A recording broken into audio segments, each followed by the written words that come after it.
Assalamualaikum warahmatullahi wabarakatuh. Teman-teman, di hari kemerdekaan ini kita ingin berbagi informasi yang mungkin bermanfaat buat teman-teman semuanya. Sebelumnya saya ingin mengucapkan Dirgahayu Republik Indonesia yang ke-75.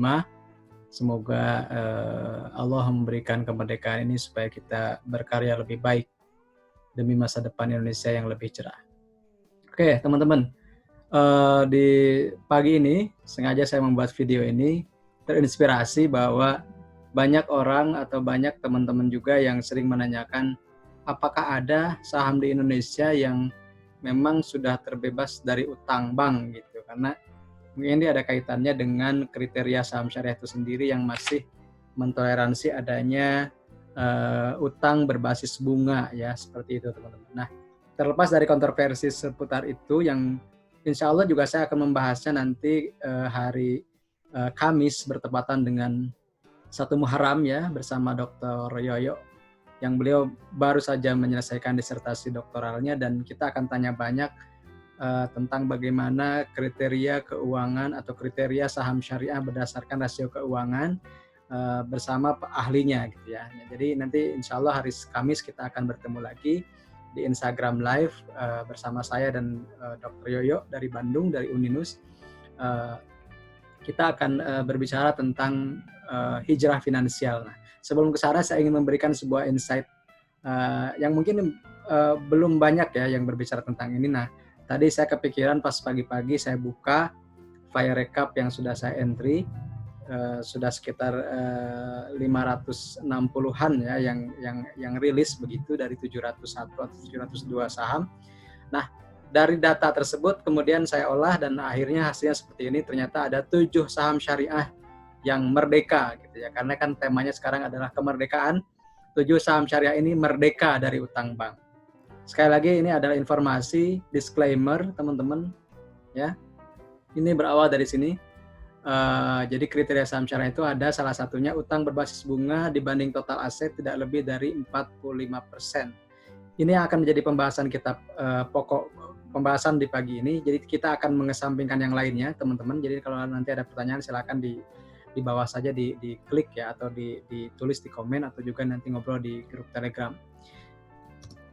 Sekali lagi ini disclaimer, karena saya tidak ingin informasi yang saya berikan ini menjadi serta-merta rekomendasi atau apapun begitu. Saya tidak memiliki posisi misalnya di berbagai saham yang akan saya jelaskan ini. Saya hanya menyebutkan beberapa saham yang berdasarkan objektivitas pengolahan data dari pagi ini. Jadi sekali lagi jangan sampai informasi yang saya ungkapkan itu menjadi rekomendasi beli atau apapun yang akhirnya teman-teman yang merasakan bahwa kok mengapa sih begini dan yang lainnya. Jadi sekali lagi inilah informasi yang disclaimer, hanya informasi yang eksekusi transaksinya itu terserah atau tergantung dari tangan teman-teman sendiri ya. Jadi sekali lagi ini hanya informasi, mudah-mudahan ada manfaatnya.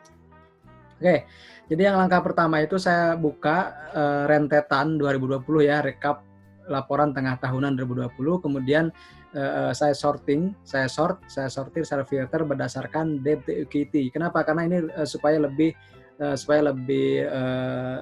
tersaring lagi gitu. Jadi bukan debt to asset tapi debt to equity. Saya buat di bawah 45% atau rasionya 0,45.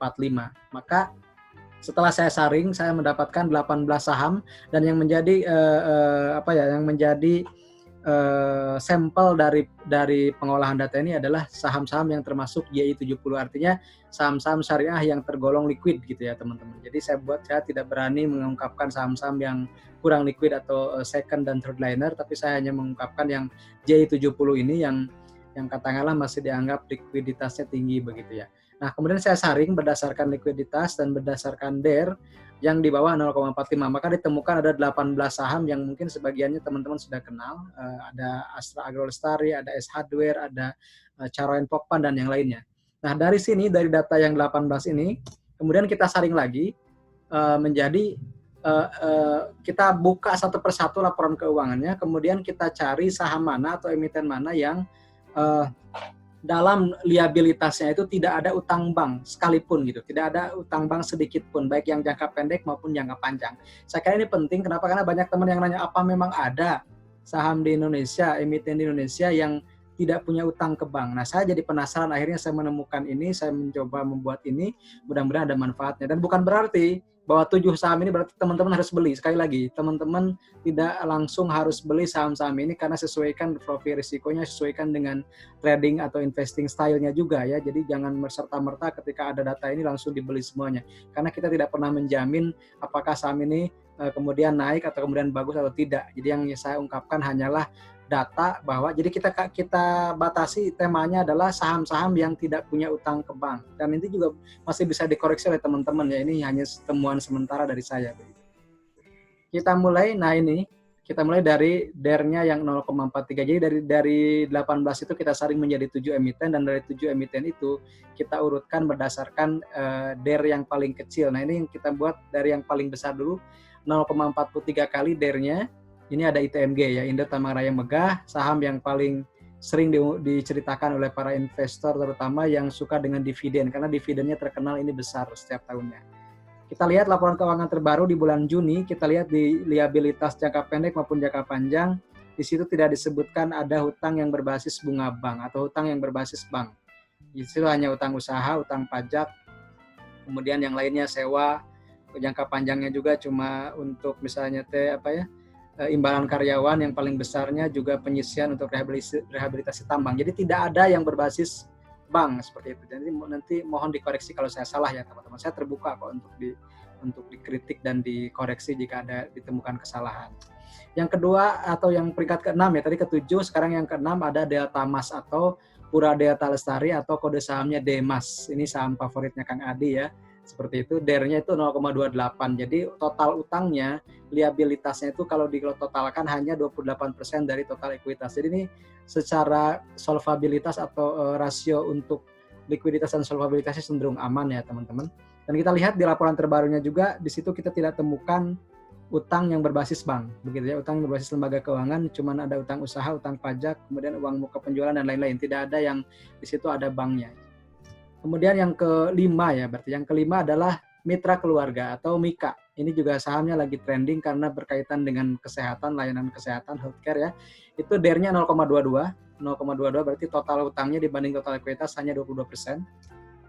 Kemudian kita lihat di sini liabilitas jangka pendeknya tidak ada. Nah, di sini ada utang jangka panjang yang jatuh tempo dalam 1 tahun. Ternyata bulan Juni yang di laporan Juni 2020 ini sudah strip atau sudah tidak ada. Artinya MIKA ini sudah merdeka, sudah merdeka dari utang bank ya. Kemudian kita juga lihat dari di bawahnya liabilitas jangka panjang pun sudah tidak ada. Jadi dibandingkan dengan periode Desember kemarin, MDKA MIKA ya, jadi keingetan merdeka ya, padahal ini MIKA ini. MIKA ini sudah merdeka, maksud saya, dari utang bank baik yang berjangka jangka pendek maupun yang jangka panjang. Selanjutnya yang keempat ada LSIP atau London Sumatra Plantation. Ini masih grupnya Salim, anaknya SIMP ya, yang kemarin mungkin sudah dibahas, ada yang membahas bahwa SIMP menarik secara valuasi. Nah, sekarang ada anaknya LSIP. LSIP ini debt equity ratio-nya ada 0,21 kali, artinya total utang dibanding total ekuitasnya ada 21% ya. Dan kalau kita lihat di laporan keuangan terbaru, di sini juga tidak ada utang yang berbasis bank, artinya tidak ada utang yang ke lembaga keuangan, di situ hanya utang usaha, utang lain-lain. Nanti juga perlu diteliti lebih lanjut ya teman-teman, utang lain-lainnya itu apa, silakan dibaca di keterangannya nomor 29, nomor 18 dan yang lainnya. Tapi saya ingin menjelaskan bahwa LSIP tidak punya utang ke bank. Kemudian yang berikutnya ada SCMA. Nah, ini mungkin juga kejutan, ternyata perusahaan media yang besar sebesar SCMA itu utangnya cuma 0,2 dari ekuitasnya, dan ketika kita teliti lagi, pinjaman banknya sudah lunas ya. Pinjaman banknya sudah lunas. Kita lihat di liabilitas jangka pendek ada liabilitas bagian utang jangka panjang yang jatuh tempo dalam 1 tahun, pinjaman bank itu sudah strip, sudah nol. Berarti di bulan Juni ini sudah lunas gitu. Dan yang berikutnya ada INCO, PT Vale Indonesia, bergerak di bidang nikel. Ini ada DER-nya cuma 0,12 kali teman-teman. Jadi dari total ekuitas itu total utangnya cuma 12%. Artinya sangat-sangat aman untuk likuiditas dan solvabilitasnya. Dan kita lihat juga di sini tidak ada utang yang berbasis bunga atau berbasis bank. Ya, seperti itu. Dan ini yang kedua. Nah, yang pertama teman-teman mungkin sudah bisa menebak juga bahwa yang pertama adalah juaranya Sido Muncul. Ya, Sido Muncul ini DER-nya sama dengan Inco 0,12, tapi kenapa saya urutkan sebagai yang pertama karena current ratio-nya lebih tinggi ketimbang Inco gitu ya. Kemudian juga kita bisa lihat di sini tidak ada satu liabilitas pun yang berbasis bank gitu. Dia tidak pinjam ke bank. Utangnya cuma utang usaha, utang lain-lain. Dan kita juga perlu cek ya utang lainnya apa. Intinya di sini tidak disebutkan ada pinjaman ke bank. Demikian penjelasan dari saya, 7 saham dengan rasio atau dengan utang tanpa ada utang ke bank. Tadi saya sebutkan ada Sido, kita mundur lagi ada Sido, kemudian ada Inco, kemudian ada SCMA, kemudian ada LSIP, kemudian ada Mika, kemudian ada Demas, setelahnya ada ITMG. Jadi ada 7 saham JI70 yang tidak memiliki utang ke bank baik di jangka pendek maupun jangka panjang. Saya ulangi, ada ITMG, Demas, Mika, kemudian LSIP, kemudian 3 besarnya adalah SCMA, Inco, dan Sido Muncul. Sekali lagi ini adalah disclaimer on begitu ya teman-teman, bukan berarti langsung besok harus beli, ini hanya semacam informasi, ada kaitannya, saya terinspirasi begitu saja, ada nuansa kemerdekaan, biasanya orang mencari merdeka finansial, nah ini merdeka dari utang bank, karena mungkin banyak juga yang bertanya, apakah ada saham syariah yang tidak punya utang ke bank? Ternyata saya temukan untuk saham-saham BI ada 7 yang benar-benar tidak punya utang ke bank. Nanti kita cek lagi apakah ini benar atau tidak. Saya juga masih belum meneliti lebih dalam. Ini hanya sekilas saja teman-teman. Nanti silakan komentari dan kritisi apa yang saya bahas pagi ini. Jangan lupa juga untuk terus mengikuti perkembangan saham syariah di channel kita di Syariah Saham di YouTube, dan juga di Telegram di Syariah Saham, di Instagram Syariah Saham. Teman-teman bisa cek di sini semuanya, medsos semua kanal medsos kami. Mudah-mudahan ada manfaatnya di pagi hari ini. Semoga bermanfaat dan merdeka Republik Indonesia. Terima kasih. Wassalamualaikum warahmatullahi wabarakatuh.